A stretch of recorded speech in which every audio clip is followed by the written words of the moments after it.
Bienvenue sur cette chaîne YouTube consacrée au procès contre Michael Jackson ayant eu lieu en 2005. Sur cette chaîne, je résume le procès jour après jour en m'appuyant sur la retranscription du procès venant du tribunal de Santa Maria en Californie. Si vous ne l'avez pas déjà fait, je vous recommande fortement de visionner mes vidéos précédentes afin d'avoir une vision précise du déroulement de ce procès et de prendre connaissance de l'ensemble des informations. Dans la vidéo d'aujourd'hui, je vais résumer le déroulement du procès le 21 avril 2005, 36e jour du procès après la sélection du jury. Le contre-interrogatoire de Brian Barron se poursuit, avec l'examen des documents sur lesquels sont notées les entrées et sorties des visiteurs à Neverland.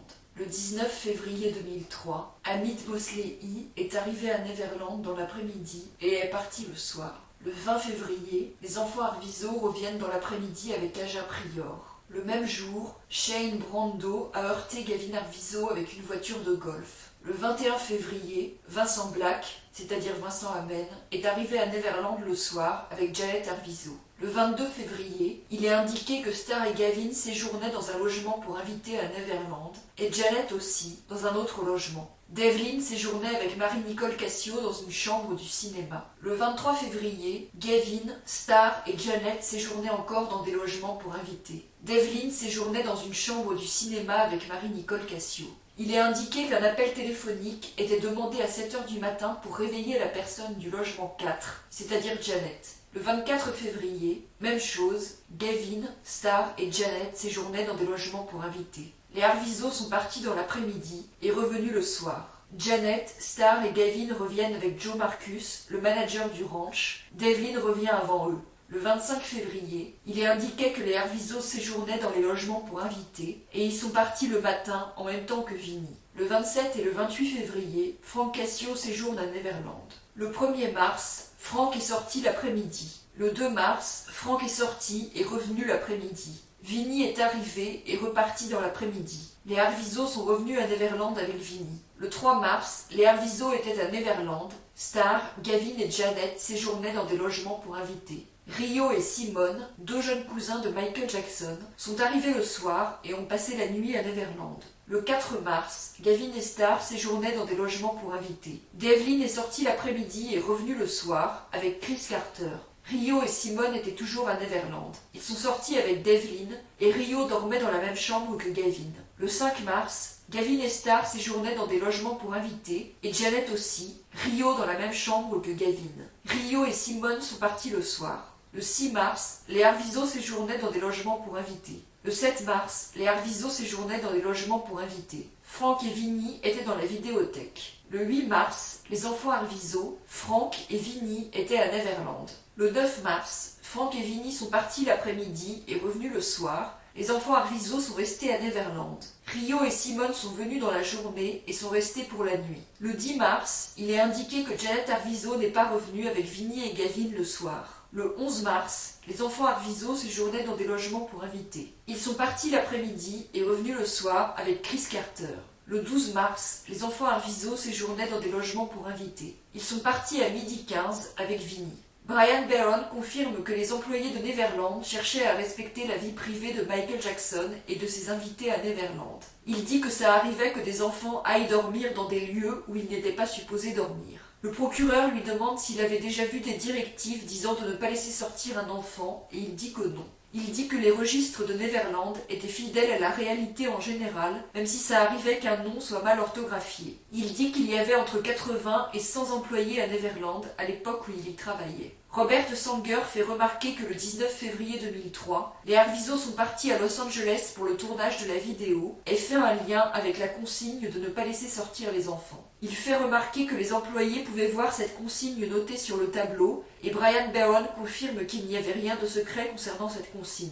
Il confirme que les invités pouvaient demander à rester dans une chambre plutôt qu'une autre et que comme ils étaient susceptibles d'appeler les employés pour se faire servir à manger, les employés savaient où ils logeaient. Il se souvient d'avoir vu Devlin Arvizo et Marie-Nicole Cassio passer du temps ensemble à Neverland et s'amuser. Il confirme qu'il se souvient d'avoir vu l'instruction disant de ne pas laisser sortir Gavin pendant une semaine sur le tableau. Il confirme qu'il ne sait pas si Michael Jackson aurait pu avoir donné cette consigne et confirme qu'un employé aurait pu noter cette consigne.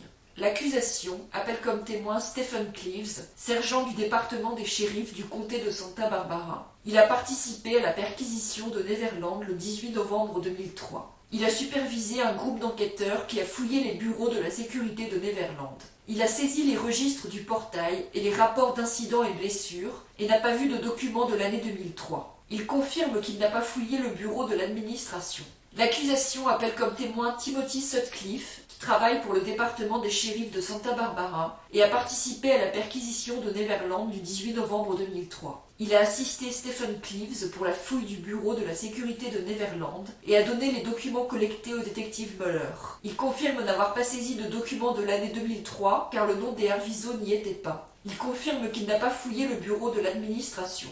L'accusation appelle comme témoin Timothy Rooney, qui travaille pour le bureau du procureur du comté de Santa Barbara et a participé à la perquisition du 18 novembre 2003 à Neverland. Il a participé à la fouille du bureau de la sécurité en consultant les registres des entrées et sorties. Il n'a pas saisi de documents de l'année 2003. Il n'a pas fouillé le bureau de l'administration ni le bureau de l'entrée près du portail. L'accusation appelle comme témoin Stephen Mueller, qui travaille pour le département des shérifs du comté de Santa Barbara et a participé à la perquisition du 18 novembre 2003 à Neverland en fouillant le bureau de la sécurité. Il était le scribe qui devait noter les documents saisis et les mettre dans un sac. Il confirme que les documents saisis sont tous de l'année 2002, sauf un qui est de 2003. Il confirme qu'il n'a pas fouillé le bureau de l'administration, ni le bureau près du portail d'entrée de Neverland. L'accusation appelle comme témoin Jeff Klapakis, qui a fouillé la maison de Mark Schaffel en janvier 2004 à Calabasas, mais le juge interrompt assez vite l'interrogatoire car il doit écouter plusieurs motions. Le juge demande au jury de sortir. Il y a une discussion entre accusation et défense, car l'accusation veut faire venir une experte en violence conjugale pour remettre en question des idées préconçues sur le traumatisme subi par les femmes victimes de violences conjugales, afin de démontrer que Janet Arvizo souffrirait de ce traumatisme. Le procureur veut démontrer que Janet Arvizo était victime de Michael Jackson, même si elle est retournée à Neverland après ses évasions et n'a rien dit à la police, et que ce serait une conséquence du traumatisme dû à la violence de son ex-mari David Arvizo pendant leurs 16 ans de mariage. Robert Sanger répond que la défense va démontrer que Janet Arvizo a menti de manière répétée pour obtenir de l'argent et que ça n'a aucun rapport avec la violence conjugale. Il fait remarquer que l'accusation a demandé à exclure le témoignage du docteur Hochman, qui décrit Janet Arvizo comme une personnalité antisociale qui coache ses enfants pour mentir et a fait ce diagnostic après l'avoir rencontrée. Il dit que la défense a des témoins qui disent que c'est Janet Arvizo qui était violente dans le couple, qu'elle frappait son mari et d'autres membres de la famille. Il fait allusion à une photo où Janet Arvizo tenait un couteau que Janet avait présenté comme un jeu pendant son témoignage. Il dit que la défense ne prend pas le parti de David Arvizo, mais que ce traumatisme présumé de Janet n'a pas de rapport avec ses accusations contre Michael Jackson. Le juge décide de ne pas autoriser le témoignage de l'experte. Il autorise le témoignage de Kassim Abdul pour l'accusation. Le juge autorise la défense à présenter des témoignages sur le fait que Gavin et Starr ont été vus en train de se masturber à Neverland. Il autorise le témoignage de Chris Carter, qui est accusé de vol dans le Nevada, mais la défense ne doit pas lui poser de questions sur les accusations contre lui. Cynthia Montgomery affirme au juge qu'elle invoquera le 5e amendement si on lui pose des questions sur un vol en avion de Michael Jackson le 20 novembre 2003. Ce jour-là, Michael Jackson avait pris l'avion pour se rendre à la police et Cynthia Montgomery, la coordinatrice de ces vols en avion, a été accusée d'avoir filmé Michael Jackson à son insu dans l'avion et une enquête a été ouverte après la tentative de vente de la vidéo. Michael Jackson a poursuivi ExtraJet en justice et Cynthia Montgomery a déposé plainte contre lui. Elle a aussi cherché à devenir volontairement informatrice pour la police. C'est ici que se termine ce résumé de la journée de procès. Si vous voulez lire la retranscription du procès, vous trouverez le lien de la retranscription sous la vidéo. Si vous appréciez mon travail, je vous encourage à vous abonner, à liker la vidéo et à la partager.